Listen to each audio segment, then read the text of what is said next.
Hey guys, I'm here to show you something that many people on the internet are always talking about, but no one's ever showing it.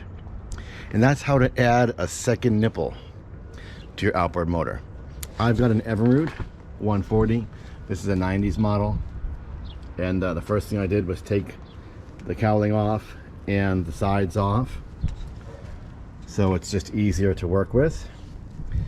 I took the bolt off and popped the steering rod off so that the motor can be turned by hand.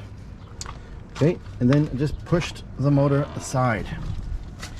Here is the pivot rod, right here.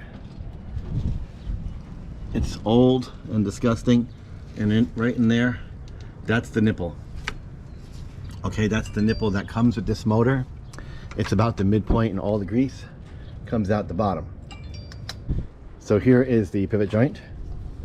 Right here, it goes down, whatever it's technically called, I don't care, but that's what the motor pivots on, this round tube with a rod in it. So about an inch below, I drilled a very small hole to start, like a pilot hole, and then I got a 7/32 inch HSS drill bit. I used a Milwaukee, and I drilled that out to the 7/32 size, and then tapped it with an HSS 1/4 inch by 28 tap. Because when you get your nipple fittings, your Zerk fittings, these are going to be 1/4 inch by 28. So you're going to want to make sure your tap is 1/4 inch by 28. If it's 1/4 inch by 20 or 24, that's no good. It's 28.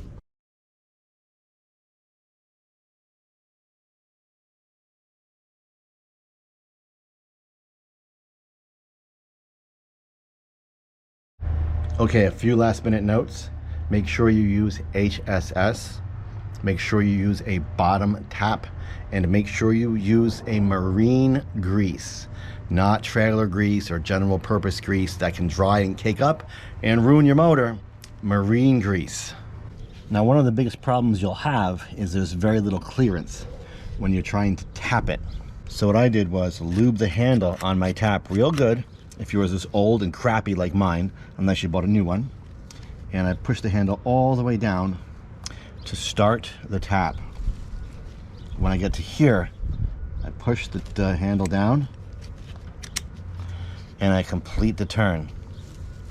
And then I push the handle down again and another half turn. So we just keep pushing the handle down to complete the tap. Very important, this is a bottom tap.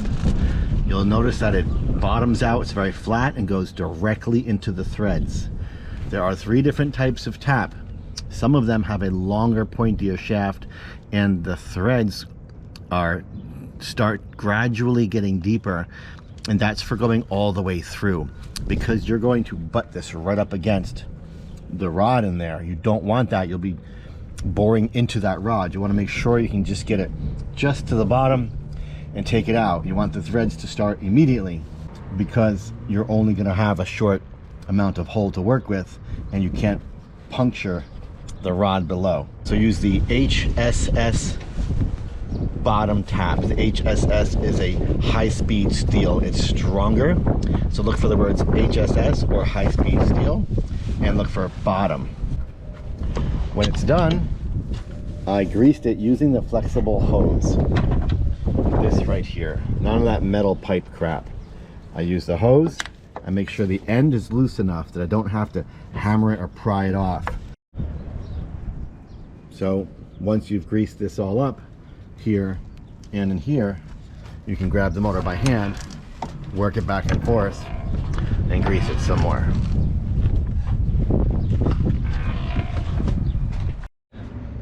I'm going to pop up a screenshot of the HSS 7/32 drill bit and the HSS 1/4 inch 28 bottom tap, as well as these gloves. These are my absolute favorite gloves that are comfortable and protect me. And then you can get them yourself on Amazon or your Home Depot or anywhere else. If you use my links on Amazon, it helps me a lot, so try that first and let me know how it goes.